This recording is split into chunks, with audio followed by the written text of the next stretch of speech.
그 가운데 오늘 주님께서 오셔서 우리에게 하시는 말씀, 또 우리가 드려야 될 것들이 무엇인가 하는 것을 한번 잘 살펴보기로 합니다. 성경에서는요, 동방박사들의 이름을 언급하지도 않은 것은 물론이고, 또 동방박사가 몇 사람인가 라고 하는 것도 기록하지 않고 있습니다.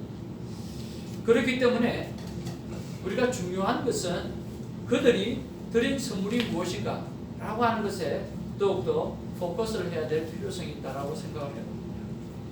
어떤 신학자들은 동방에 있는 왕들이 와서 오늘 예배를 했다라고 하는 이야기도 있고, 또 어떤 사람들은 한국에서, 신라에서 사람이 와서 예배를 드렸다라고 하는 사람들도 있고, 또 어떤 사람은 가까운 벳세, 가까운 곳에서 와서 또 예배를 드렸다고 하는 사람들도 있습니다. 그러나 중요한 것은 그들이 별을 보고 인도함을 받아서 어떤 동쪽 땅에서 온 학자들이었다, 점성가들이었다라고 하는 것을 우리가 알 수가 있습니다. 그런데 우리가 자세히 좀 살펴보면 동방박사가 드렸던 시기와 그 다음에 이 마국간에서 예수님에게 목자들이 드렸던 그 시기가 최소한 4개월에서 최소한 2년간의, 맥시멈 2년간의 차이가 있다라고 하는 것을 우리는 좀 알 수가 있습니다. 이 동방박사를 다른 말로 뭐라고 표현했느냐고 하면, 원어에 보면 마고스라고 표현을 했습니다. 뭐라고 표현했다고요? 마고스라고 표현하기도 하고 마이라고 표현을 마기라고 표현을 했습니다.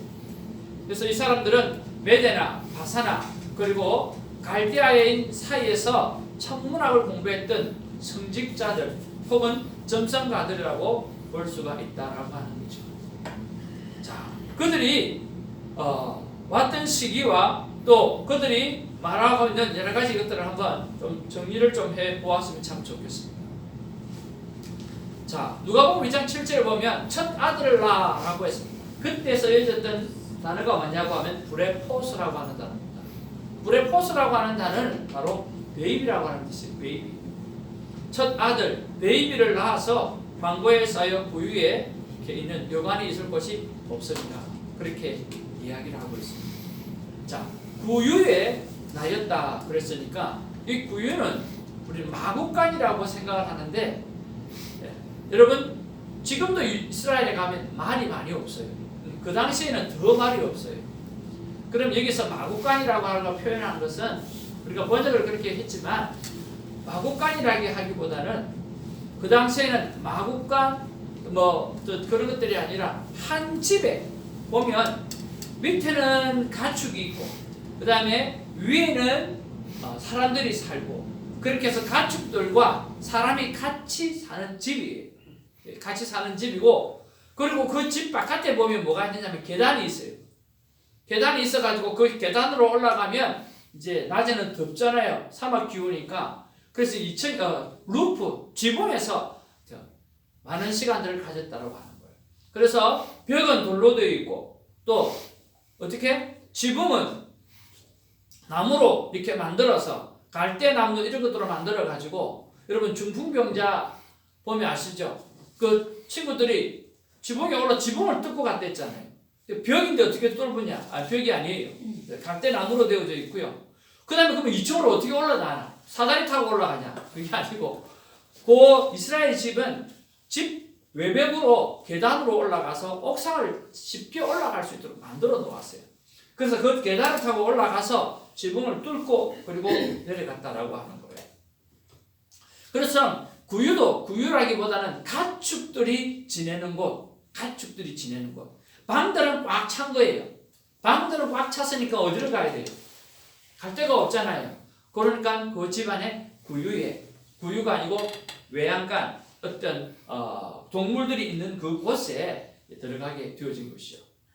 그리고 주로는 나무로 되어진 게 아니라 그 당시에는 돌로 되어 있어가지고 돌 위에 그렇게 아기 예수님을 올려놓았다고 생각을 하면 되겠습니다. 자, 근데 그때에 그 지역의 목자들이, 여기서 중요한 것이 그 지역에라고 하는 거예요. 그 지역의 목자들이 밤에 밖에서 자기 양떼를 지키더니 주의 사자가 곁에 서고 주의 영광이 그들을 두루 비춤에 크게 무서워하는지라. 그래서 그 지역의 목자들이 오늘 천사의 인도함을 받아가지고 오늘 다윗의 동네에 구주가 나셨으니 그리스도라. 그래서 인도함을 받고 거기서 함께 오늘 예배를 드리는 그런 모습이 나와 있어요. 자, 그런데 여러분 마태복음에는 뭐라고 기록을 하느냐고 하면 이렇게 기록을 해요. 이에 헤롯이 가만히 박사들 불러 별이 나타난 때를 자세히 물었다. 자, 헤롯이 박사들이 별을 보고 왔어요. 유대 땅 거기에 왔어요. 산 넘고 물을 건너서 봤다고 찬양해도 그렇게 이야기하고 있어요. 자, 그렇게 봤어요. 별은 언제 뜹니까? 밤에. 정확한 대답인데 그렇게 대답하지는 꿈에도 생각 못했어요. 이 별이 언제 뜨냐고. 특별할 때. 그렇게 이야기할 줄도 몰랐어요. 이 별이 언제 떴어요? 계속 떴잖아요. 그 별이 아니고 예수님이 탄생한 별. 탄생을 알려줬던 별. 그 별이 뜬 거예요. 점성가들이 별을 보니까 어떤 별이 특별한 별이 하나가 뜬 거예요. 이 별은 뭐? 왕이 태어날, 메시아가 태어날 별이다라고 확신한 거죠. 그죠? 그러면 이 별은 언제 떴냐고? 예수님이 태어났을 때 떴단 말이에요. 그렇죠? 예수님이 태어났을 때 떠가지고 그 별을 딱 보고 이 별을 찾아간 거예요. 그래서 그 당시에 바사나 메데나 이런 데서 왔으면 한 4개월 정도 걸렸을 거고, 정말 동방의 어떤 나라에서 왔다고 한다고 하면 미니멈 1년에서 2년은 걸렸을 거라는 거예요.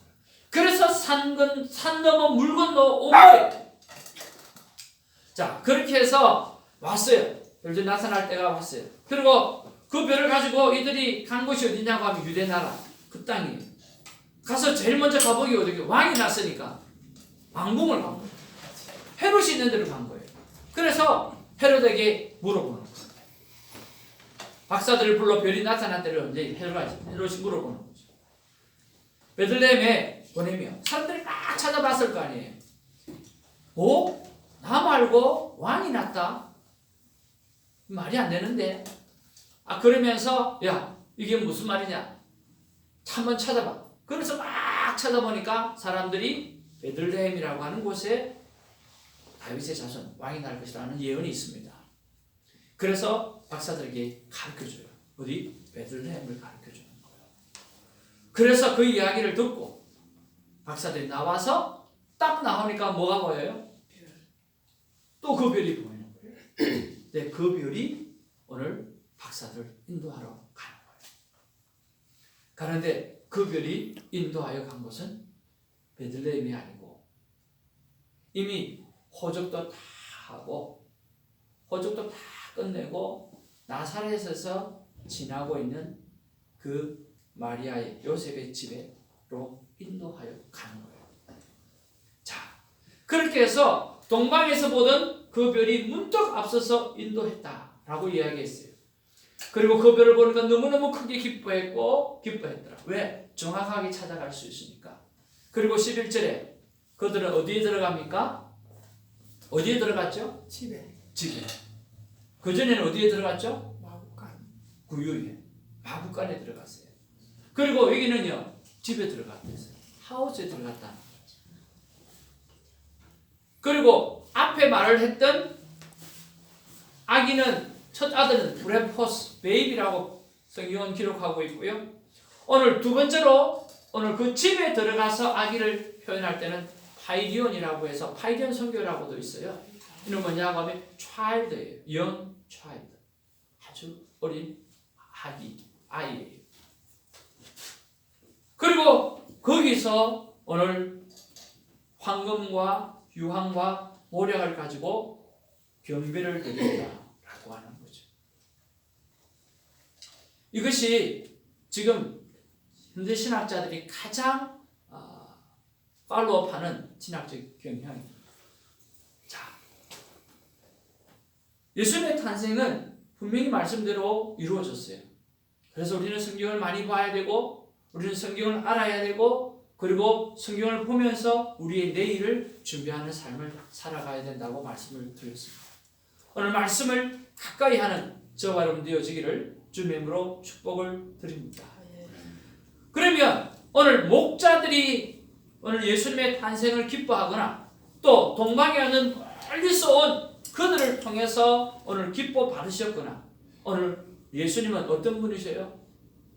오늘 가까이나 아니면 전 세계에 어떤 곳에 있든 많은 사람들이 모두가 다 오늘 영광을 받으셔야 될 구세주로 오셨다라고 하는 사실이죠. 굉장히 우리는 그것을 통해서 큰 기쁨을 가질 수가 있습니다. 자, 그러면 오늘 숫자가 중요한 게 아니고 때도 중요한 것이 아닙니다. 왜 그렇습니까? 예수님이 12월 25일 날 태어났나요? 몰라요. 예수님이 12월 25일 날 태어나지 않으셨어요. 이것은 태양신을 섬겼던 날입니다. 당시 태양신을 너무 많이 섬기니까 오늘 그것들이 우리 그리스도인들이 오늘 그 태양신을 바꾸어 가지고 오늘 예수님 탄생하신 날로 바꾼 거죠. 그래서 예수님이 이 땅에 탄생하셨을 때 여러분들 하얀 겨울만 생각하지만 다른 나라들은요, 정방종교나 다른 장교들은요 여름에 할 때도 있고요 또 봄에 할 때도 있고 예수님 탄생하신 게 아니라 무엇을 이야기합니까? 때와 장소가 중요한 것이 아니라 오늘 어떤 자세를 가지고 그분을 맞이했는가라고 하는 것이 더 중요하다는 거죠. 어떤 자세는 오늘 그들이 가져온 예물이에요. 오늘 그 예물을 바라보면서 우리가 예수 그리스도 앞에 어떤 자세를 가지고 살아가야 됩니까? 어떤 자세를 가지고 나아가야 될 것인가 라고 하는 것을 한번 깨달아 보기를 원합니다. 동방 박사가 가져온 선물은 황금과 유황과 모략이었어요. 여러분, 우리는 사실 이번 성탄절에 황금을 준비했어야 합니다. 저는 황금 없는데요. 황금이 없기 때문에 우리는 황금의 자세를 가져야 돼요. 그들이 가지고 온 황금은 뜻은요, 왕의 건세라는 거예요. 왕권을 이야기하는 거예요. 그리고 변함없는 분을 이야기하는 거예요. 여러분, 순도 100%의 황금은 이 땅에서 사람들이 가장 좋아하는 보석 중에 하나예요. 영원하게 변하지도 않습니다. 부귀와 재물을 상징합니다. 또한 황금은 마태복음 6장 22절에 보면 내 보물이 있는 곳에는 내 마음도 있느니라 그렇게 말씀하고 있습니다. 말씀한 그대로 우리의 마음을 의미하기도 합니다. 세네카라고 하는 당시의 역사학자가 중동에서는 이런 말이 있습니다. 황금을 가지지 않고는 왕을 만날 생각도 하지 말라라고 했던 그 말입니다. 자, 그러면 우리가 왕 앞에 황금을 가지고 왔다라고 하는 그 자체는 어떤 자세일까요? 당신은 내 인생의 왕입니다. 당신은 내 삶의 진정한 왕입니다. 왕이여 말씀만 하옵소서 나는 순종하겠나이다 라고 하는 자세가 필요하다는 거죠. 그래서 여러분 이번 성탄을 보내고 또 지나가면서 오늘 저와 여러분들이 예수 그리스도 앞에 가져가야 될 것, 그것은 바로 순종하겠다라고 하는 결단입니다. 오늘 새해를 우리가 맞이하게 되어질 텐데 오늘 황금을 가지고 와서 하나님 말씀하옵소서 순종하는 삶을 살아드리겠습니다라고 하는 그 고백을 올려드리는 그런 날이 되기를 주님의 이름으로 축복을 드립니다. 두 번째는 유황입니다. 이 유황이라고 하는 것은 제사장을 의미하고 거룩함을 상징합니다. 여러분, 동방정교회 사람들이 예배를 드릴 때 여러분 한번 보신 적 있으세요? 그들이 제의를 입고 종 같은 거 비슷한 거 이렇게 딱 가지고 딸랑 막 흔들면서, 그럼 흔들면 거기서 뭐가 나와요? 연기가 나오잖아요. 그게 바로 유황이에요. 그걸 막 들이면서 오늘 그 연기를 내뿜으면서 그렇게 예배를 드리죠. 예수 그리스도가 제사장이라는 의미예요. 예수 그리스도가 거룩하신 하나님의 아들이라고 하는 것을 고백하는 거예요. 유황은 가정에서 온 가정을 향기롭게 하는 데 사용했고 또 성전에서 제사 드리는데 절대적으로 필요했던 것입니다. 그래서 이 연기를 하나님 앞에 올려 드리고 오늘 예수 그리스도는 정말 우리의 거룩한 하나님의 아들이라고 오늘 고백하는 그 고백이 있다라고 하는 거죠. 오늘 성탄절을 맞이하고 지나가면서 우리는 무엇을 예물로 가져왔어야 할까요? 그것은 바로 오늘 예수 그리스도 주님은 내 평생에 예배를 드려야 될 예배의 대상자입니다 라고 고백하는 거죠. 우리는 그 선물을 가지고 왔어야 돼요. 그리고 그 선물을 드려야만 했습니다. 이제라도 저와 여러분들이 그 선물을 하나님 앞에 준비하고 올려드리기를 주님으로 축복을 드립니다. 오늘 예수 그리스도는 내 평생에 나의 예배를 드려야 될 예배자라고 하는, 그렇죠? 특별히 큐티의 삶을 날마다 올려드리는 우리 모두는 우리 주님께서 가장 기뻐 받으시는 하나님의 교회요 하나님의 자녀들이라고 믿습니다. 마지막 세 번째로 그들은 모략이라고 하는 것을 가지고 왔습니다. 이 모략이라고 하는 것은 메시아를 의미합니다. 모략은 시스터스라고 하는 나무에서 나오는 진액인데요. 아주 값진 기름이에요. 이스라엘 사람들은 제사장과 왕과 선지자들에게 그를 세울 때 이 약을 사용합니다. 그 기름을 관유라고 이야기하는데요. 이 관유를 만들 때 그들은 모략을 사용했다라고 하는 것입니다. 그렇다고 하면 그 말은 무슨 말일까요? 오늘 예수님은 우리 온 인류를 구원할 메시아로 우리가 믿고 받아들여야 한다는 거죠. 오늘 왕으로 오신 메시아, 황금을 준비하면서 오늘 주님은 내 인생의 주인이십니다. 말씀만 하옵소서 저는 듣겠나이다 라고 하는 고백이 우리의 선물이 되어야 되고, 오늘 유황을 바라보면서 정말 거룩하신 예수 그리스도께서 나를 구원하신 대속자라고 하는 것을 우리가 고백해야 되고, 그리고 마지막 오늘 이 모략을 통해 가지고 오늘 십자가의 사건을 기억하면서 오늘 주님 앞에 오늘 살아가야 되는 것입니다. 사랑하는 성도 여러분, 이제 말씀을 정리를 해 보겠습니다. 우리는 황금을 준비하고 드렸어야 했습니다. 주님은 내 인생의 왕입니다. 말씀하옵소서 순종하겠습니다라고 하는 그 선물을 드려야만 한다는 것입니다. 우리는 유황을 준비하고 드렸어야만 했습니다. 주님은 거룩하신 하나님의 아들이십니다. 내 평생을 주님께 예배합니다 라고 하는 결단의 고백을 올려드려야 됩니다. 모략을 준비하고 드려야만 했습니다.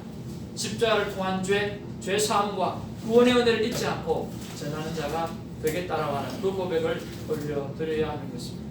여러분, 내 안에 황금이 없고 유황이 없고 모략이 없다고 생각하지 마시고 오늘 우리 주님은 우리의 신앙의 고백을 받기를 원하신다라고 하는 것입니다. 큐티를 하면서 그런 생각을 했습니다.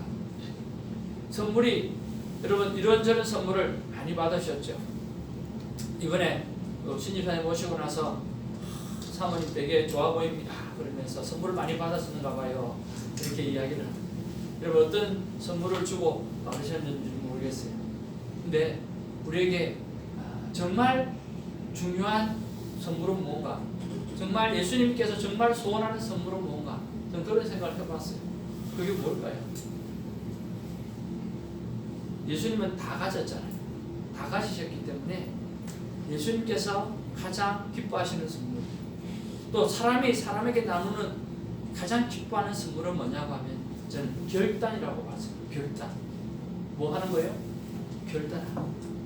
물론 결단한다고 해서 그것을 잘 지킨다, 약속을 한다고 해서 그것을 잘 지킨다라고 하는 보장은 없어요. 그렇지만 무언가를 결단했을 때, 그들이 원하는 것들을 결단했을 때 저는 그것이 가장 큰 선물이 아닌가 하는 그런 생각을 해보았습니다. 그래서 우리 안에 황금이 없고 유황이 없고 모략이 없다 할지라도 저는 고백을 올려드리는 우리가 되었으면 참 좋겠습니다. 어떤 고백이요? 주님은 내 인생의 왕으로 저는 삼고 내가 2022년을 살아갑니다. 주님은 거룩하신 하나님의 아들이요 내 평생의 예배자로 내가 믿고 큐티의 삶을 살겠습니다.